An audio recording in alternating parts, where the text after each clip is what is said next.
Good morning, मी वैष्णवी. तर आज आहे संडे आणि संडे सुरू झाला इदडापासनं, म्हणजेच गुजराती ब्रेकफास्ट इदडा. टेस्टला खूप छान लागतं. तर असो, इकडे तुमच्यासोबत आज शेअर करते रेमेडी. चांदीची वस्तू असो किंवा मग आपल्या देवपूजेच्या वस्तू असतील तर त्यांना तुम्हाला इन्स्टंट चकाकी आणायची एकदम काळपट झाले असतील तर नक्कीच हे ट्राय करा. तर इथे 1 चम्मच घेतलं होतं सायट्रिक ॲसिड म्हणजेच लिंबूचे फूल, त्याच्यानंतर 1 चम्मच खायचा सोडा, 1 चम्मच मीठ आणि थोडंसं पाणी टाकून त्याला मिक्स करून घ्यायचं एकदम व्यवस्थित. आणि इथे मी मम्मीच्या चांदीच्या पट्ट्या धुवत होती, तर तुम्ही बघू शकता पाण्यात टाकून द्यायचे आणि थोड्या वेळ त्यांना सोडून द्यायचं आहे. त्याच्यानंतर मग मी ते काढले आणि त्याच्यात थोडीशी पितांबरी घासलेली आहे, आपली नॉर्मल पितांबरी. तर ती पितांबरी घासली आणि त्याच्यानंतर मी परत त्यांना पाण्यातनं काढून परत त्याच पाण्यात मी टाकलेलं आहे आणि सोडून दिलं आहे 1-1.5 तासासाठी. त्यानंतर इकडे मी जेवण केलं, आज जेवणात होती बिर्याणी.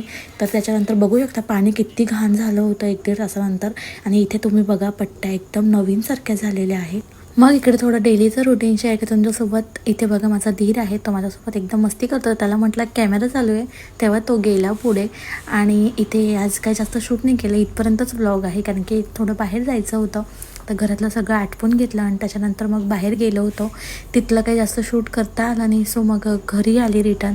आणि मग चहा वगैरे घेतला आम्ही सगळ्यांनी आणि कपडे वगैरे काढून घेतले बाहेरचे. आणि असा होता आजचा माझा दिवस. Thank you for watching. बाय.